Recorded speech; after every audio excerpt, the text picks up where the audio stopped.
In today's special episode, we're bringing in a huge cricket fan and an expert on FanCraze NFTs.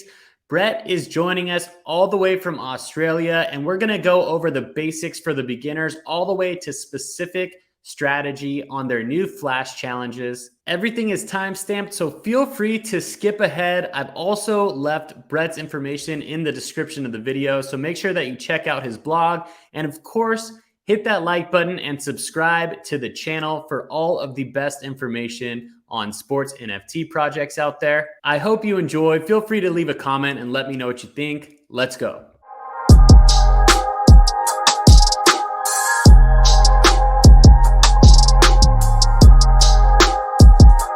All right, everybody, we have Brett here all the way from Australia. Brett is a big time FanCraze guru, so to speak. He's been collecting for a really long time now, and he's going to walk us through the platform. It's been a while, like I said, since we've done an update on FanCraze, but he's been putting out content regularly, so we're happy to have him on the show. Brett, thanks so much for joining us today. No worries. Thanks, mate. Thanks for having me on. G'day, everybody. I'm pretty excited to be on here today and talk FanCraze, which is something I love doing. Basically, whenever anyone starts talking to me about it, I could go on for hours, but we'll try and keep it nice and short and to the point, and hopefully you guys get something out of it. Absolutely. I think we're going to have something for people of all levels on FanCraze. We're going to start out with people who are just getting into it and are cricket fans, right? And then people who are already going, have already been collecting. So I think like an intro, we'll structure the video like an intro, and then we'll kind of go over what the current events are. We'll talk about the flash challenges that are brand new to the platform, and then get some of your strategy takes on it too. But I think I got the first drop on FanCraze. I'm going to pull up the screen right now. Whoops, not that one. I am going to pull up the screen right now. There it is. And I've been super impressed with the platform. Honestly, it's been, I know you've said good things about it, and we'll get into a lot of them here, but it's really clean. The user experience and everything that they've done with it so far that I've seen from a distance, at least, I've really liked. I have a small collection, only 3 packs, pulled a rare or some other stuff that we can take a look at if we need to later. But for the beginner out there who's just a cricket fan getting into FanCraze, break it down for us a little bit if you don't mind. All right. So we've got obviously FanCraze launched their range of cricket NFTs, and their licensing is with the ICC, which is the International Cricket Council. So they're the sort of overall governing body for the sport. For those who aren't too familiar, if, say, on the screen there, you've got Australia play a match against India, it's not an ICC event if it's set up by either the Indian board or the Australian board. But pretty much every 2 years, roughly, they'll have a World Cup or for either one-day international matches or T20 matches, the 2020 matches that are a little bit shorter and some other people might be a tad more familiar with. And basically when they have these World Cups, they become ICC events because they're sanctioned by the International Cricket Council, and that's where all of these moments come from. So we're seeing moments from the World Cup in the very first drop. There were a few moments from the 2015 World Cup, which was held in Australia. So I was pretty excited to be able to buy a moment from a match that I was actually at, which was always cool.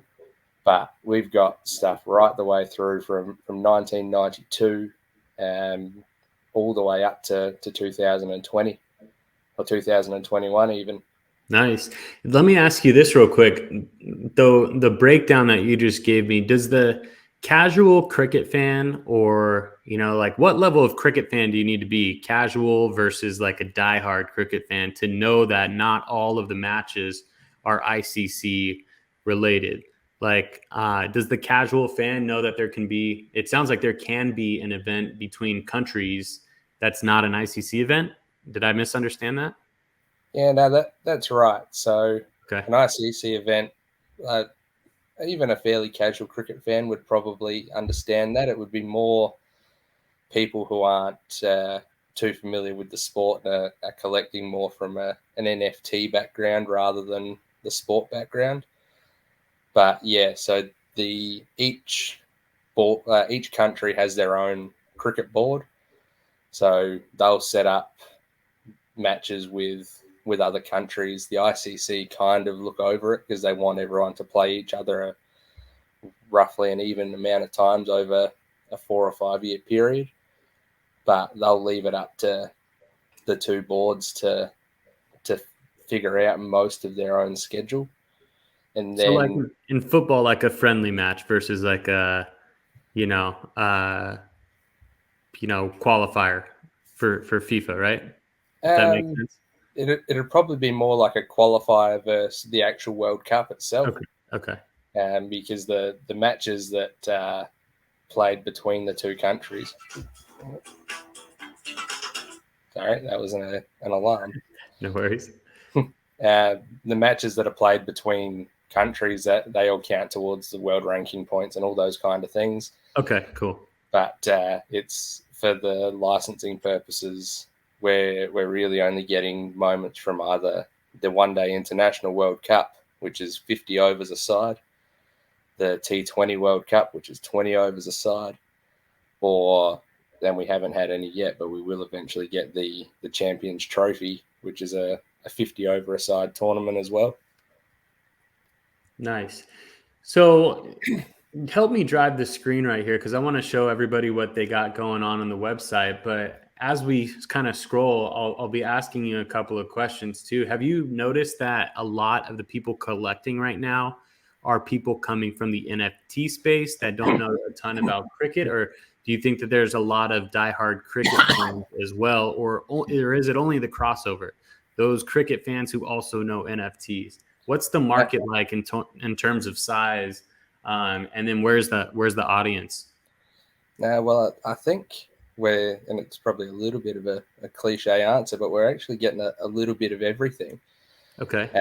I spend a fair bit of time floating around in the Discord, and there is a very big mix of people. Cricket is obviously huge in India, with their population of over 1 billion people. You're talking a bunch of people, and they are all generally cricket mad, but don't have a massive exposure to the NFT world. And you can get a little bit of that throughout the rest of the world as well. But there have also been a bunch of NFT collectors, some American people and those kind of things that have come in and gone, well, I want to collect the stuff. It looks really cool, but I know absolutely nothing about the sport. Can you guys point me in the right direction? Cool. And then Pretty active in the Discord then, huh? Yeah, so I tend to float around there a fair bit. There's the Discord itself's actually built a really nice community. It's there's for a project that's been going just over 3 months. It's a pretty strong little group in there. There's plenty of people around that are always happy to help out on game days and those kind of things. There's a nice bit of banter that floats around as well. And we've got people literally from all over the world in there that if it wasn't for a platform like this, we would have never had any reason to talk to each other. Amazing. So how would one get started? Say one's coming over from a they're just a big cricket fan and they want to start collecting NFTs. They don't know much about NFTs. It looks like I'm on the PAX page right now, and it looks like there's some common ones that are just available to buy at a $5 or $7 cost. Are those are those just regularly available? Can they start there, or do they need to hit the open marketplace first? Which is, there's a marketplace tab right here, also tabbed at the top. Now we can start with packs, and what we have, the $7 pack that was on screen if you just scroll back down a little bit, Okay. the starter pack, Yep. that is a genuine, well, yeah, as the name says, a genuine starter pack. It'll give you your first NFT. The other packs that we saw on screen are more specific to the flash challenges. Okay. So we'll probably go back into those a little bit later. Okay. But those 3 or those 4 packs there, they're more of a tool to help beginner collectors get through a flash challenge if they want to participate but don't have a big enough collection to fill out a set. Interesting. Okay. So rather than going onto the marketplace to complete everything that you needed for the flash challenges, I'm curious how they would work. I'm obviously familiar with flash challenges on NBA Top Shot, but have never done one here.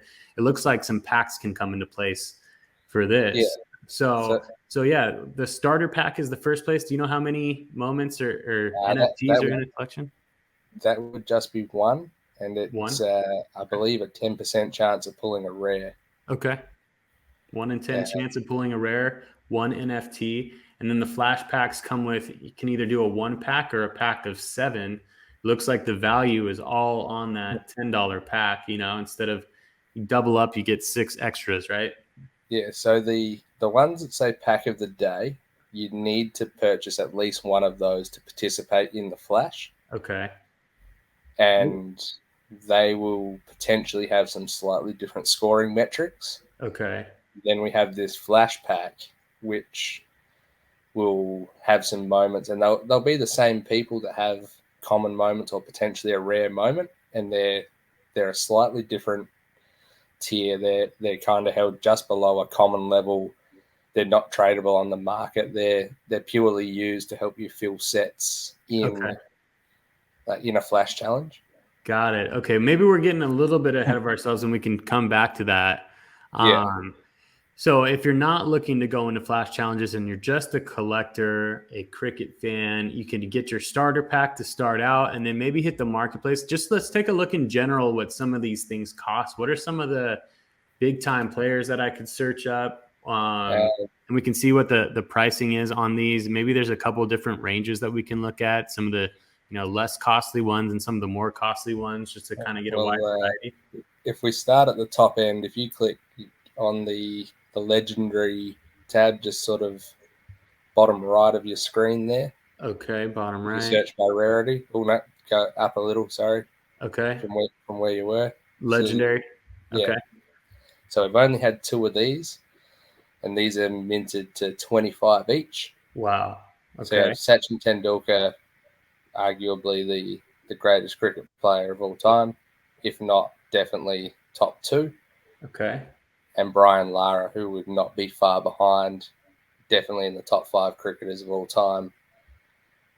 There's currently only 6 of the Sachin Tendulkar moment in circulation and 4 of the Brian Lara. But as you can see, that's your real pointy end collector, guys with some pretty deep pockets. Yep. Or some people who got really quite lucky in the Discord and managed to pull a Sachin in that drop. Very cool. So Sachin, India, and then Brian Lara from where? The West Indies. So basically a bunch of the Caribbean islands. Okay. They form their combined cricket board. Okay, nice. So should we look at the epics next or go into the commons and the rares? So we'll start with epics and work our way down. So these are, again, still more of your more collectible end of the spectrum, but these are where you'll see quite a lot of your really top line players. The prices are still pretty beefy. Like you can see there, $1,500 for MS Dhoni. Yep. He was probably, after Sachin Tendulkar retired, took on the mantle of the most popular cricketer in India. It would not be an easy life having 1 billion people following your every move. Amazing. Yeah, that's very cool. Yeah, the range on these looks like 1,600 down to 300, maybe even a little bit Yeah, you 1,600. can probably get down to about 110, 120 at the moment. Okay, so And a very wide range on the epics. yeah, Huh? and pretty. Oh, there's a $97 Mike Hussey from Australia. 72 So, down at the yeah, bottom. there we go. Um, and a lot of it kind of driven by mint count. So the ones that are up over $1,000, they're minted to 150. Okay, got it. Some of these ones down the bottom are minted to 300, and there's a range right through. I think there's one at 200, Yeah, quite a few at 250, and quite a few at 350. you got it. 300 rather. Exactly. Yep, that's what it looks like down there. There's a bunch of badges on them too, and the badges are really cool. It looks like we have some trophies. Maybe this one right here, Glenn McGrath has a ton of them, an Australian, an Yeah, Aussie. We got like I don't even know what all these are, but these, I mean, without getting too much into it, these notate that the moment is special. So if you're brand new to FanCraze and you see these, badges is what they call them. This was a world championship badge, a World Cup semifinal badge, player of the match, player of the tournament, and golden ball all in one. yeah, it's a moment I would love to get my hands on myself. I don't quite haven't quite been able to get a hold of one of those, but as an Australian, I am slowly chipping away at completing the set of Aussies for now, until they go and release some more on me, and I sort of have to start again. Nice. Did you just mentioned something that's cool, and we'll go into the rares and stuff too, and maybe just kind of skip into some of the commons really Yeah, quickly to see the yeah, low point of it, yeah, because I sure. think people are starting to get the point. But you mentioned the Australian set, right? So you can collect as a collector in sets. You can collect a team. In this case, they are countries, and you talked about picking up the Aussie set. What does that look like? Is there any utility that's come along with that quite yet, or is it all future speculation or something along those lines? So no direct utility yet. The team did announce a while back. Eventually, they will roll out something called FanCraze XP, which will function similar to Top Shot Collector Score, Okay, something along those lines. I saw that in And the blog. I think. Oh, I'm gonna link. I'm gonna link the blog down there too, and then you're also your blog article, which is great. Um, but sorry for cutting you off. Continue. yeah, no, yeah, all good, man. That's so in terms of collecting full sets, there hasn't been a hell of a lot of direct utility, but what I have found is having a fairly well-rounded collection has definitely been a benefit when it comes to the flash challenges. Okay. Um, I know we'll get into it a little bit with a little bit more detail in a little while, but it's definitely been advantageous for the users that have had some more well-rounded collections. You can buy those flashbacks, but they don't quite score as well. So Okay. there is an advantage to having the moments in your collection rather than relying on those packs. Okay. Yep. Got it. Yeah, Makes sense. but for me, yeah, the Australian set, that's just more of a personal preference. I want to try and go after all of those as much as I can, but I've also gone pretty hard on a lot of other sets as well. Uh, Over the last 3 months, I've managed to pick up all the common moments and all of the rare moments. Wow. Um, but yeah, the epics and the legendaries are. I've got a few epics, and I'll pick up maybe another couple over some time. But the legendaries are a little bit out of my wallet range. Okay. Nice. Well, I mean, you definitely have some solid investment into it, and hopefully it's a good return for you, whether you're collecting or investing or doing maybe even a little bit of both, and maybe getting your hands on some other stuff in the process. I think one of the things, and we'll jump into the challenges in a second here, but I think one of the things that we could talk about just really briefly before we move into that challenges tab and roll up the sleeves on it for the people who are familiar with FanCraze already and talk about some strategies and whatnot, that this has been super helpful for people who are probably getting started. But looking at the comments, right, the most expensive comment out there is $45. It's another Aussie, Beth Mooney, another Aussie up here, Mitchell Stark, Chahal, I know, is a very famous cricket player from India. $39. So you can get your hands on some really amazing commons for the $45-$40 range, and even all the way down to like $5, I think, is the cheapest one. So I think quite a range of NFTs for the cricket fan out there.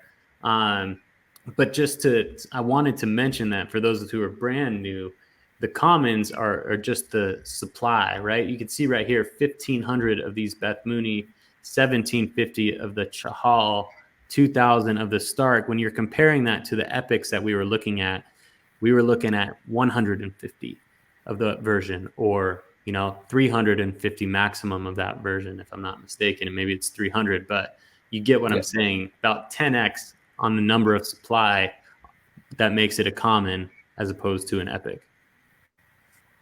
Yeah, that's exactly right. And this is the place to come for a new collector who just wants to build out their collection. You can go through, no matter, well, if you do have a team preference, you will always be able to get a few moments from each team in this common tier. And yeah, like I said, $45. That Beth Mooney's just had a little bit of a run up in the last 24 hours for with some speculation that she'll be used in some flash challenges in the next couple of weeks. There's a women's T20 competition launching in India next week, I believe, and only runs for a short amount of time. So a lot of the women's moments on the platform had a bit of a run up. Now, Beth Mooney isn't playing in that, but given that there's only probably 2 or 3 women's players who are on the platform that are, the speculation was that we're probably going to need all of our women's moments anyway at any given stage. I like that. So that's another good thing to keep in mind too. If you're brand new, one of the things that I always recommend for NFT collectors, whether it's on NBA Top Shot, NFL All Day, or anything out there, is get in very slowly and know what you're doing first. Kind of dip your toe in the water before you jump in.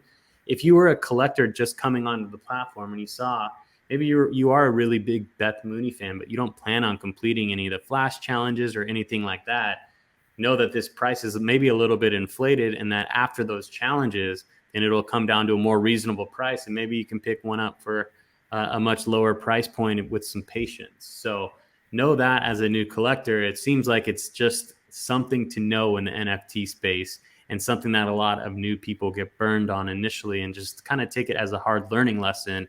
So I like to kind of try to teach people that stuff on my channel. Yeah, no, it's a very good call, and particularly with some of these moments, if you click into any of those common moments, we can give a pretty reasonable example. Which one should we do? Go into Chahal. That'll work nicely. Okay. Because the other side of this, if you just scroll down a little bit, is the circulating supply. Okay. So out of 1,750, Chahal still has 1,400 left in packs. Yep. So what's that? That's about 20% circulation. So there hasn't really been any indication from the team how they plan to roll out some of this supply. They've been quite good at drip feeding it.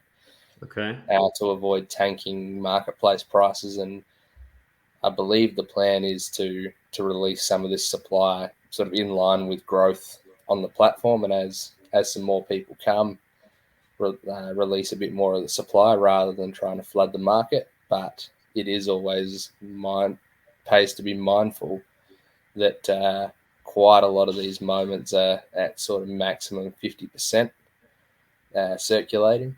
There's a few that are up into the 90s in the rare tier now, but a lot of the moments out there have still a little bit of supply to come. So I wouldn't stress if you think you've been priced out there.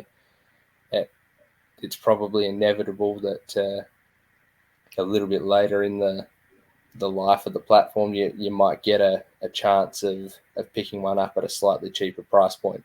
Nice. Patience has always paid off for me so far. and it's one of the biggest lessons that I've learned in NFT investing.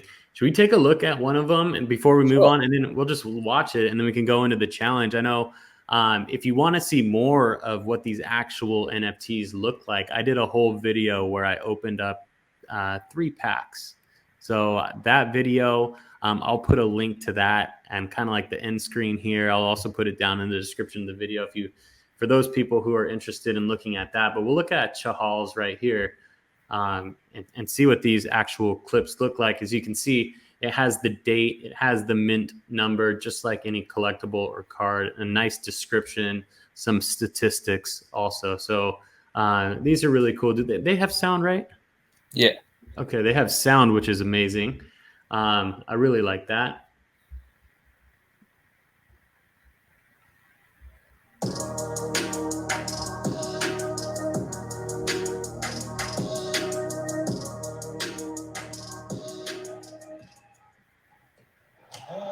He was that far down the ground, one of the easiest tappings MS Dhoni would have ever made in his career. I think he needed to attack every ball kept on fire. There's still over 10 overs left in South Africa's innings.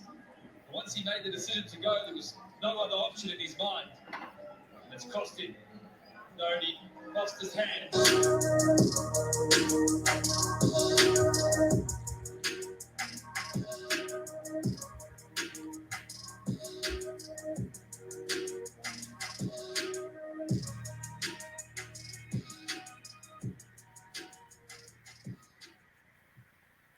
Bro, that is so cool. The way that they put those together is amazing. I mean, it's, you know, for people who aren't quite familiar with all of the, I would say, development of the first NFTs compared to what you just saw on screen, the quality of the clip with the audio, with the slow motion, they do a really, really nice job. So I enjoyed that. Yeah, they have been really quite good with some of the production on these NFTs, and some of the ones you go through. Like personally, I love all the sports highlights ones over. I have a little bit of an interest in some of the more profile pic type stuff, but for me, these video highlight style NFTs, and like I said, Top Shot is probably the most prominent one there. They're really, really cool just to be able to go, rather than capturing a static moment in time, being able to go, yeah, cool, it is an extended play, it's a highlight, and depending on the moment, they've actually captured some fairly iconic moments in cricket as well, which are pretty cool. Yeah, I mean, you said you were at one of them too. There's nothing better than being at an actual, you know, World Cup match and being able to own that highlight clip. Not only people always ask too. I know one of the people actually who commented on my last video had a very fair question. A really big cricket audience that he had. He said, you know, why not just watch it on YouTube? And you know, for my simple answer to him is that's a really fair question. That the reason you don't sell it on, you know, just watch it on YouTube is you're more than welcome to do that, but nobody is going to buy a link to a YouTube clip for you. There's an actively functioning marketplace that we've already looked at right now, so you can think of this as a hard good, even though it's a digital item. And you know, I asked you this question already, but it sounds like you're already able to sell and then cash out off of the platform. And I know you can pay with credit card, you can pay with cryptocurrency, you know, just a couple of the ways that you can pay on this platform. But it sounds like it's already ready, which isn't always a common thing after a few months of having the platform, that you're able to withdraw. You're able to do that. Am I right? Yeah, so I'll just correct a little thing there. They've actually had the deposits in crypto disabled. I think it's tied up with some issues with a payment partner, or trying to negotiate a deal with a prospective licensing partner. Okay. But just in terms of the crypto deposits, they've got those turned off for now. I think they'll be back at some stage, but just for now that has been disabled, so you can only deposit on credit card. You can still withdraw to crypto though. I believe. Okay.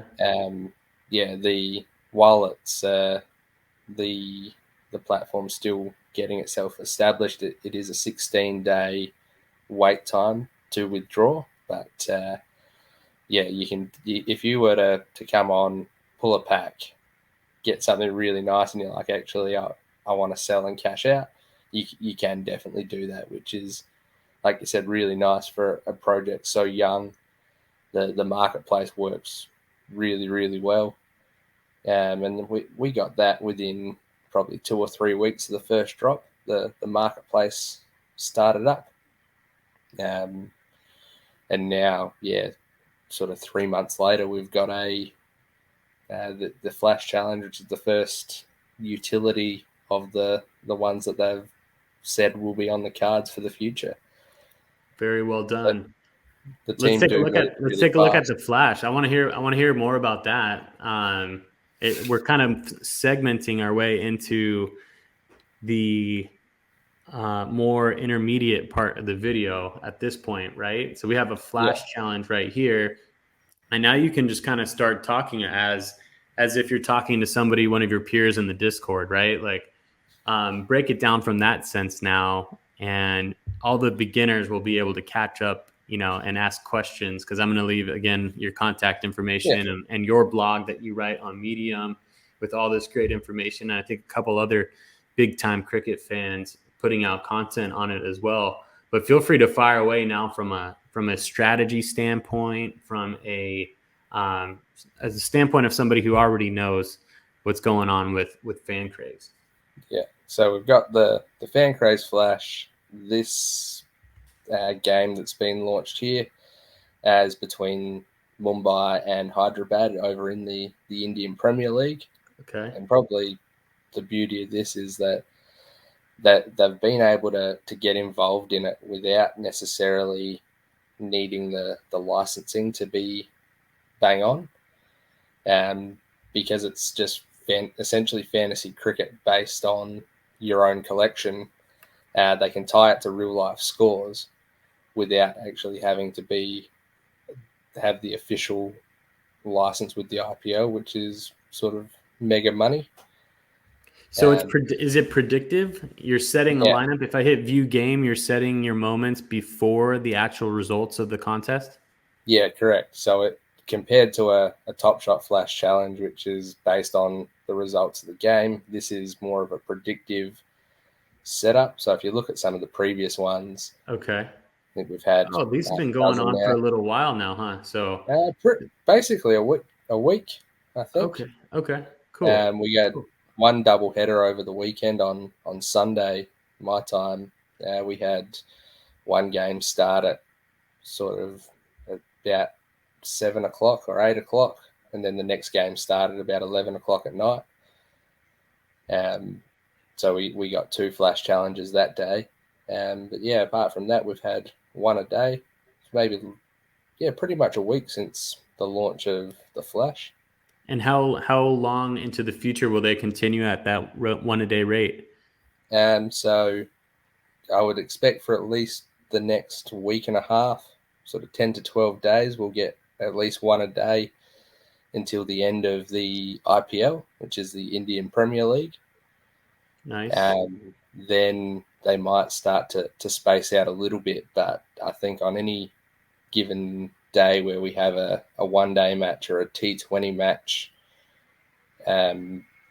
on a random international series, we'll get a Flash of some description. And the way it's set up,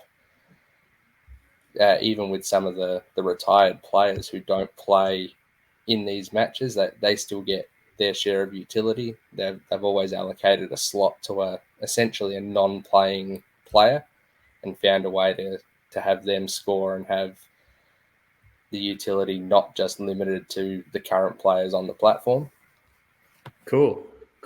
Yeah, so, I mean, you want me to pull up one of these completed games, or should we just go to the upcoming one? I'm looking at, so these are... Probably go to the last one there, that one at the top of your screen. Okay, and these are club teams, all Indian Premier League, so in that league, and it's not international, but you're using the international ICC ones to complete it? Correct. So in the Indian Premier League, it's a franchise-based competition.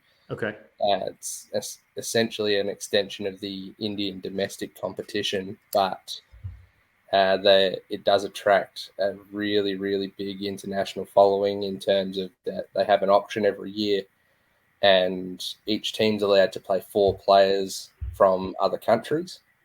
So they might have 5 or 6 international players in their squad. So what you're getting is each team's probably got 2 or 3 really good quality Indian players and up to 4 international players. So you're getting a really high standard team, and then sprinkling through probably the best of the Indian domestic level cricketers, sort of the next level down in the pool that are trying to make up the Indian national side. But if we go through this one, this was a game between Punjab and Delhi, which was on last night.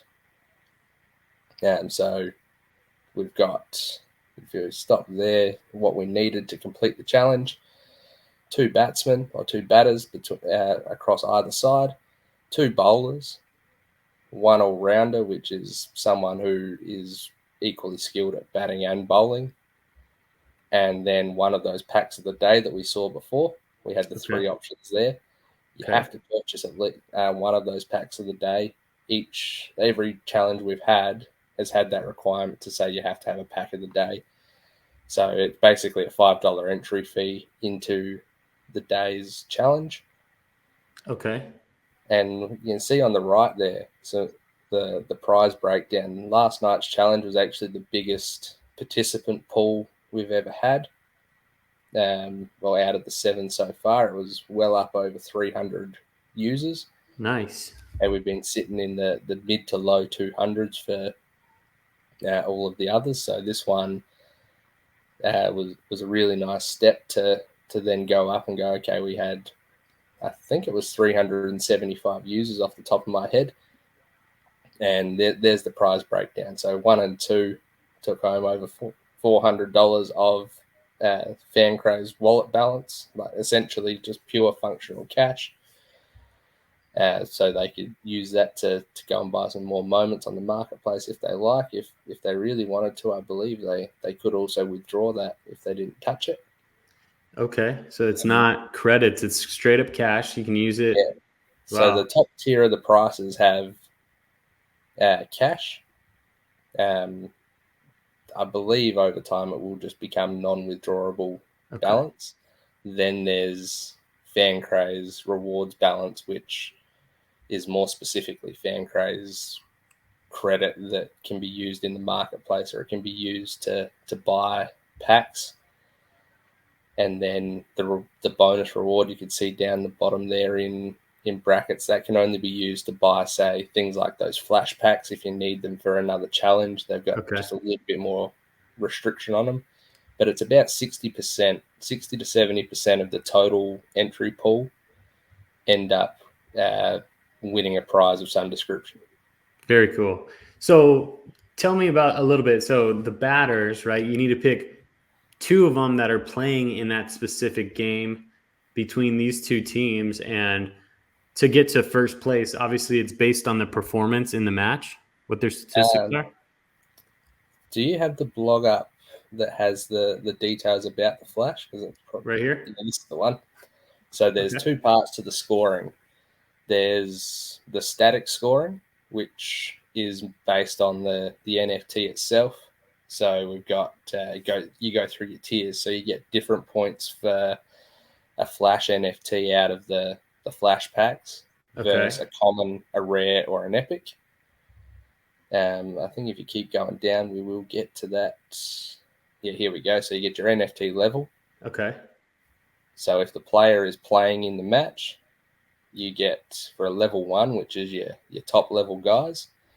And the way they've structured this scoring up is to try and make it somewhat even between the different types of moments to really keep it fair and try and avoid scenarios where a whale can just come in and buy all the really good moments and all the really low serials and just be on basically autopilot to win every flash.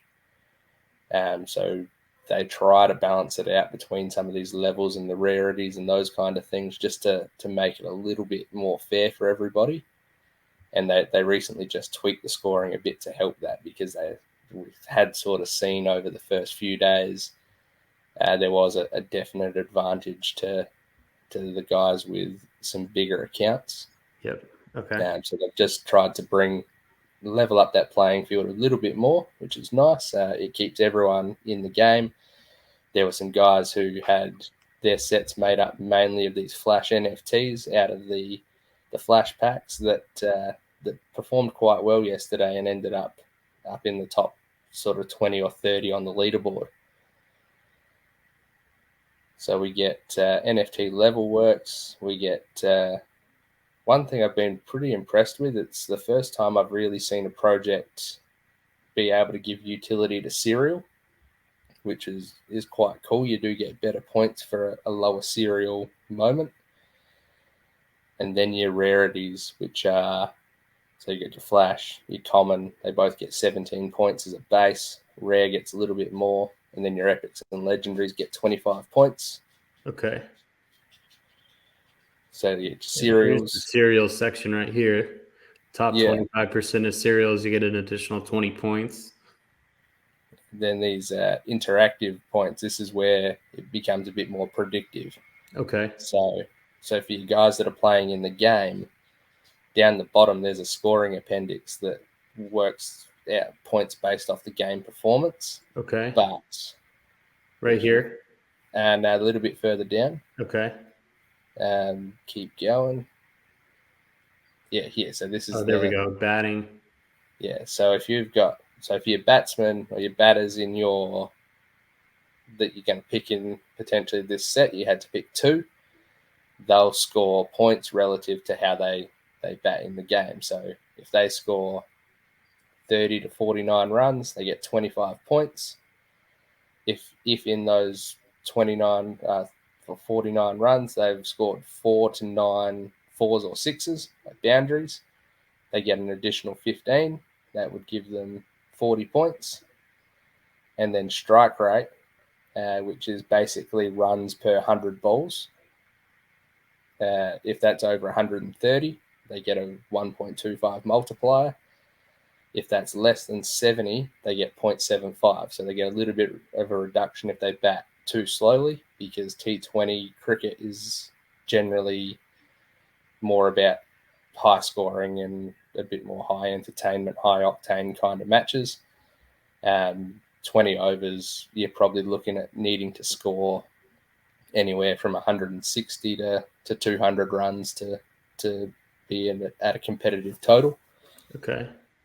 Then your bowlers, they get points per wicket.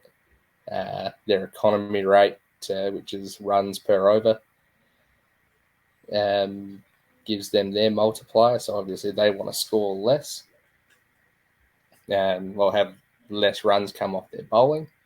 If they're a bit expensive, if they go at over 11 and over, they get hit with a bit of a penalty. But this is where those all-rounder slots, there'll be someone who might bat and bowl, so they have the highest potential to score the dynamic points.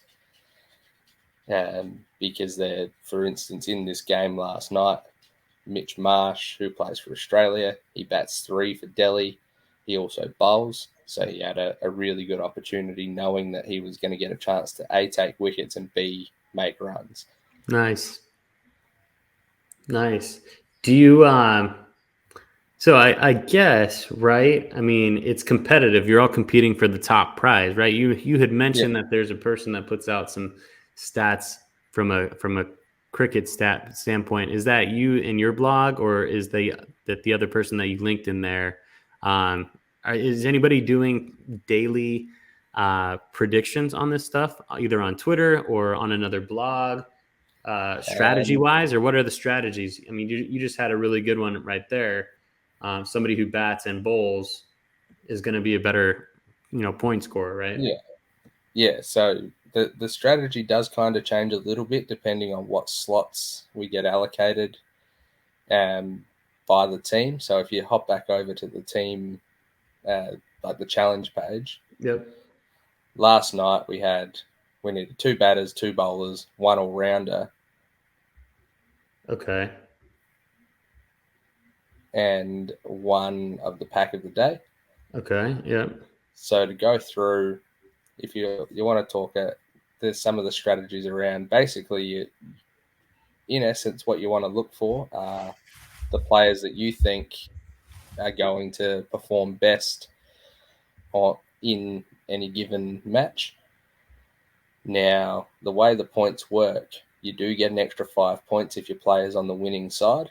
Okay. So if you want to be a bit more aggressive and take a bit more of a gamble, for instance, last night I went through all of my players played for Delhi. So I'd loaded up on essentially one side of the coin.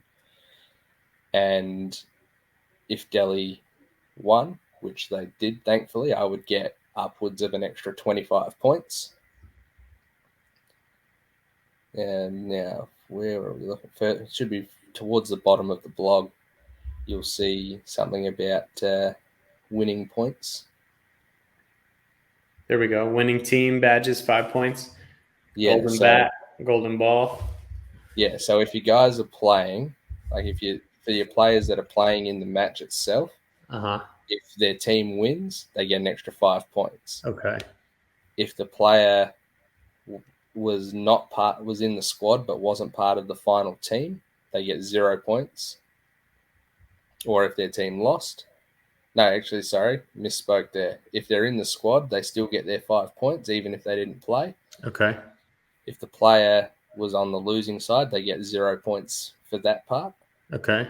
But if the player wasn't playing, so say the pack of the day, which is a Flash NFT, they get points based on any badges that they've got.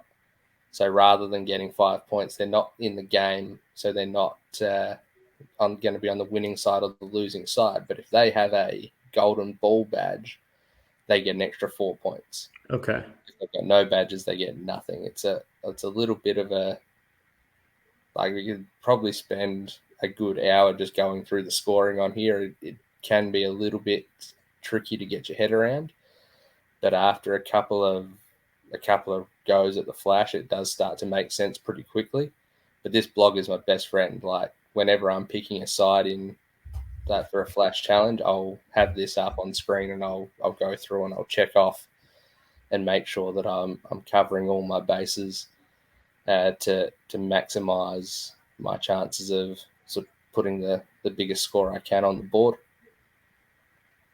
Got it. So correct me if I'm wrong, I saw this somewhere, maybe it was in a blog or something like that. You're only allowed to use each moment a specific number of times for Flash challenges. So my question to that is, once it's been used a certain number of times, say maybe 50% of whatever its availability is, does its market value drop on the marketplace? No. So the way they've structured it up, and like a common moment you can only use 10 times in a Flash challenge. Mm-hmm. That's 10 times for that moment for you. So you could sell that moment on the marketplace, and whoever buys it will get their 10 uses out of it as well. So if you use a moment 10 times, then you should probably sell it and just get a new one of the same cost, right? Yeah, if you wanted to keep using it, and depending on the moment you've got, because what we saw on the marketplace with the launch of this utility is that the top 25% serials got bought up really quickly, and now sort of go for anywhere from a 2 to 5 times the floor value. Yep. But if you've got just a middle of the range serial and you've used it 10 times and you want to use it again, you are probably better off selling it, buying another one of a similar serial. You should be able to get a pretty similar price for the two, and then you'll have 10 ready to go. That's your common ones. Your rares you can use 25 times. Epics and legendaries are unlimited use. Nice. Yeah, these are the ones that I packed. So this is your collection. Yeah, this is the ones that I packed in the The first draw, the Steve Smith one looks pretty nice. The championship final. Steve Smith's nice. Looking at that. It's actually a really nice collection considering you got 3 packs. I think I went for all the rare packs though. I don't know if I did a comment. That's so looking at those, you've got doubles of Andre Russell, who's a pretty handy player for the Flash Challenge. I reckon he goes for about $35 for his common. Chahal we saw before at about the same price. Same with Mitchell Stark. Johnny Bairstow, Steve Smith, Bubba Azam are all in the top end of the rares. They're all between $85 and $110. And you've got another Chahal there. In terms of the moments you've got there, you've got a Rahim for $5, and then everything else is pretty much in the top 3 or 4 moments of its given tier. Nice. Yeah, I mean, some of the serials are not too bad too. The 328, that's got to be in the top 25% because that puts it at like, whatever, 1,200, but there's 1,750. So that's in the top 25%. And this one's in the top 50%. This one's bottom, but it's a rare. Yeah. Same with this one. Not too shabby.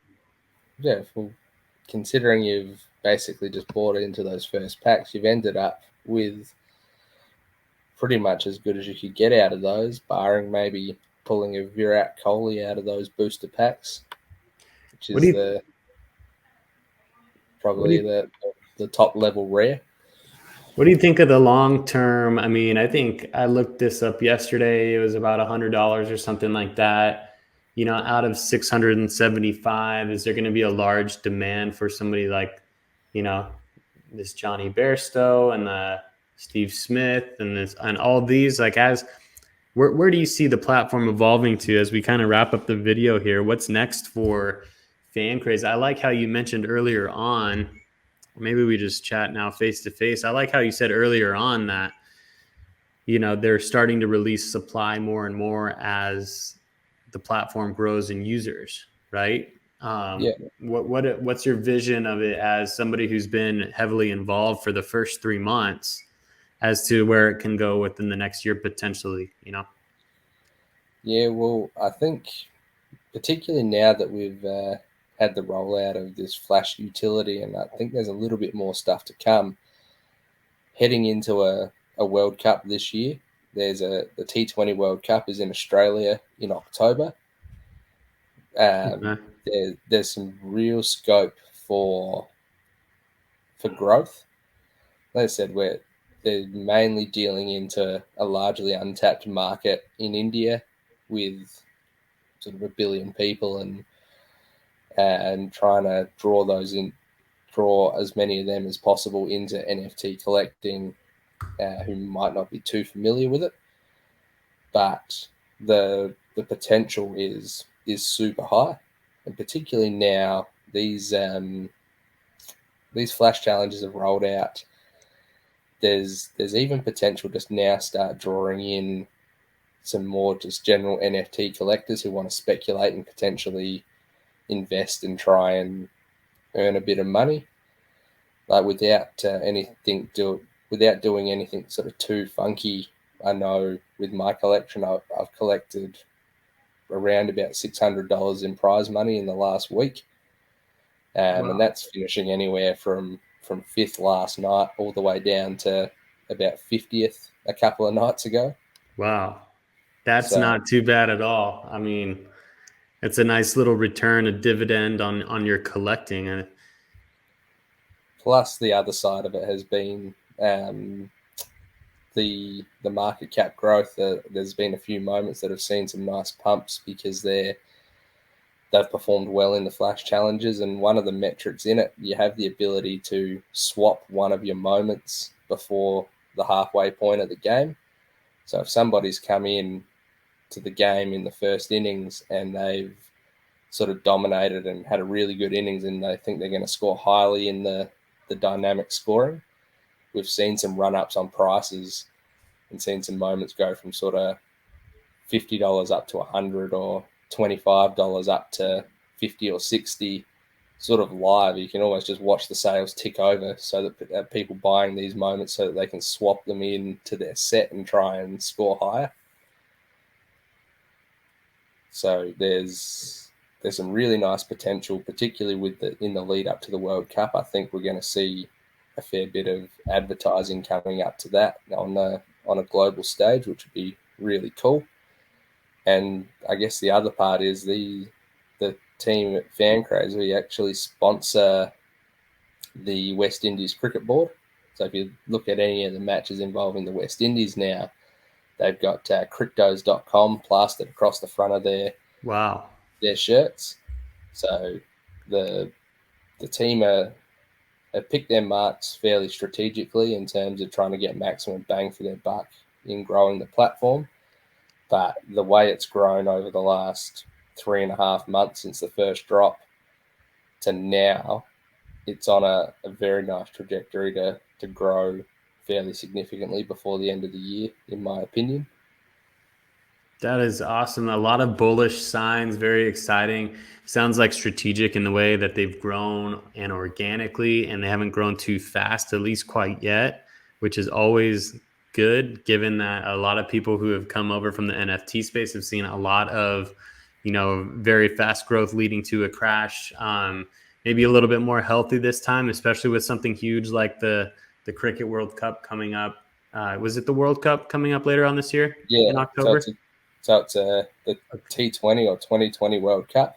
Yep. So it's the short format of the game, similar to the IPL, which is on now. Over in Australia, which would be nice. I might try and get across to a few games myself, and hopefully then be able to buy another moment of a game that I was at, which would be pretty cool. Very cool. But yeah, that's in October, so there's a bit of time between now and then, and there's quite a lot of cricket to be played between now and then, so we'll still see plenty of stuff rolling out through the Flash. And then any other utilities that the team work on and release between now and then are only going to help as well. Amazing. So as we lead out here, I'm going to bring up your blog, and it gets into a lot of detail about the statistics and the dynamics, a lot of the stuff that we've talked about through this article, the strategy. It has a couple of other links. This was from just less than a week ago, or just about a week ago on the 8th of May. So I'm going to link this down there also. And it looks like, you've done a great job with it. Excited to see your content continue to grow and to become an expert in something so early on, I think is amazing. Is there anything else that you wanted to talk about before we get out of the video here? I think we've covered a lot of really good things. From all levels, of somebody who's just jumping on board, from being an NFT collector or just a cricket fan who may be wanting to collect. I'm sure cricket also has, hard paper cards also that maybe some people are looking to get into the digital space. Whatever country that you're in, whatever level that you're in, I think there was something on this episode for them, which I think is great. But anything that we missed that you wanted to talk about before we wrap things up? No, I think probably the one thing I will point out, that the last blog that I published was not too long after the announcement that the Flash challenges were coming very soon. Okay. Like they'd been hinted at for a while. It was about a week after the announcement, and took the opportunity to just go back through and try and have a look at the growth of the platform. And we had a look at the overall circulating market cap. After the first drop, that sat at about 1.7 million. By sort of this time last week, that was up at 2.2 million. So you're talking a 28.5% increase in the market cap, which was actually a really good sign for the overall growth of the platform in a short time. It was 3 months, just under 30% growth, which I was super impressed with. And now we've had our first utility launch as well, which has only helped things. Like on top of returns that people are getting as prizes for these Flash challenges, you also have the ability to, like, you're getting increases in value in your overall moments, which is really cool. And if you don't want to participate in the flash, there's still room for someone who might want to come in, buy some moments, and then just sell into pumps if they hit in a flash.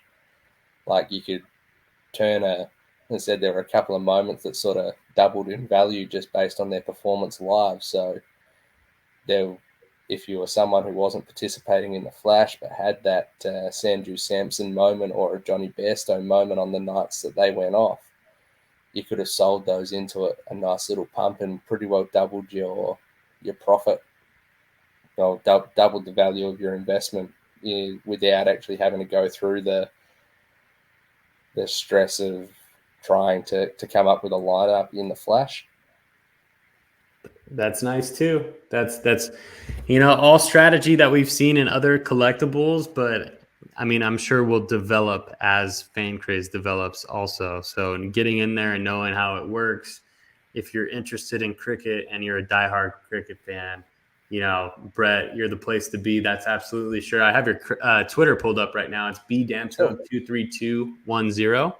Actually, I like this right here. You posted a poll about 3-4 weeks ago now, just asking the community how many FanCraze NFTs that they have, and the majority of them fell between the 26 to 50 range. So some big time collectors out there, and a good turnout on the poll too. So no doubt that the product will continue to grow. And again, everything that I've seen from it has been very impressive from the very get-go. I know the first drop wasn't super smooth for everybody, but it went really smooth for myself. And then, they delivered on the marketplace when they said they were going to, relatively. And, you're able to cash out already, still in the early stages of the app.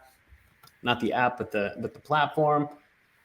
So yeah, I think it's a super cool one. And obviously cricket is a massive world sport. So yeah, no, I think all things point to, and like, I'm a fairly unashamed bull in terms of this project. Like, I think it's going to be very good.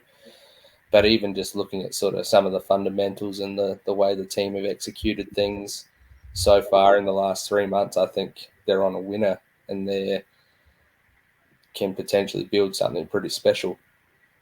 does the team have a lot of experience in the sport or in the blockchain space that you know of? Or well, the team, they're not that they're hidden, but in terms of the team that we interact with on the Discord, okay, got it. We don't actually know who's who. So we know when the team are in the Discord, but we don't know, like, a lot of the product team, a lot of the sort of back end development team do hang out in the Discord, and they take on feedback really well, which is cool, and they have the ability to get some of these issues fixed quite quickly when they do pop up.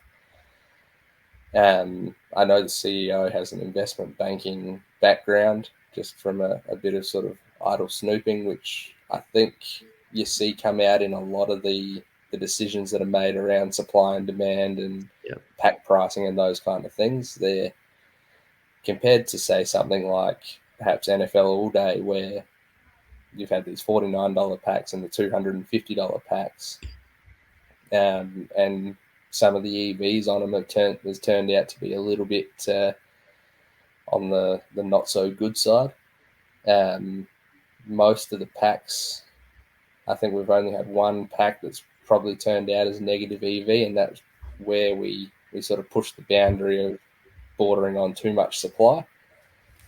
But everything else, the decisions have always seemed to have been, as much as you sometimes have looked at them on surface and gone, oh, is that too much or too little or something like that, in terms of pack release sizes. Like, it caused some issues in the Discord. We had a pack not too long ago. It was limited to only 500 people, and there was sort of 2,000 people who queued up for it. So you had a lot of people sort of going, oh, bugger, I missed out on a pack.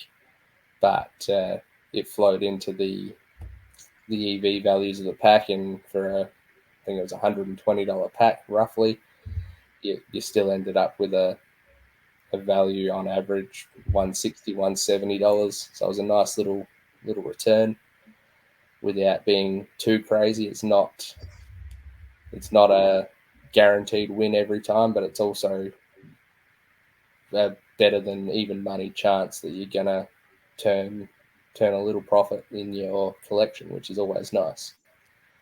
Sometimes it's all we ask for, right? Just a fair Yeah. shot at it. I mean, and for those of you who are collectors, I mean, I always think that there's some opportunity, even if you're selling at a loss, to recoup your gains later on in the future by making other investments with whatever you purchase. If you really know the market well, even if you're taking a loss on a pack, maybe there's something out there on the open marketplace that will have a rise in value that you can use to recoup it later down the road. So strategy, you gotta love it. Yep. So, all right. Well, in that case, just thank you so much for coming on, Brett. We really appreciate it. Again, as I've said before, all the links to your socials and your blog are going to be in the description of this video. Maybe we can have you back on another time once gifting is available or something like that on the platform, and maybe run a giveaway for people who follow your blog. Yeah, man. That's, yeah, for sure. Like, if anything comes up and you keep copping a lot of questions from your followers about it, feel free to reach out. I'm always happy to hop on and chat FanCraze with people. It's something that I've really enjoyed doing. It's been nice to get on today, and hopefully a lot of the followers out there got something out of it. And if they've got any more questions, feel free to hit me up. 100%. I mean, it's definitely a lot of value packed in here in the past hour. So appreciate your time and expertise on the cricket and FanCraze information. So we'll sign off now. Thank you all for watching. Brett, I'll talk to you maybe just a little bit off screen, and then we'll wrap things up from here. But I will catch you all on the next video. Hope you all have a great day.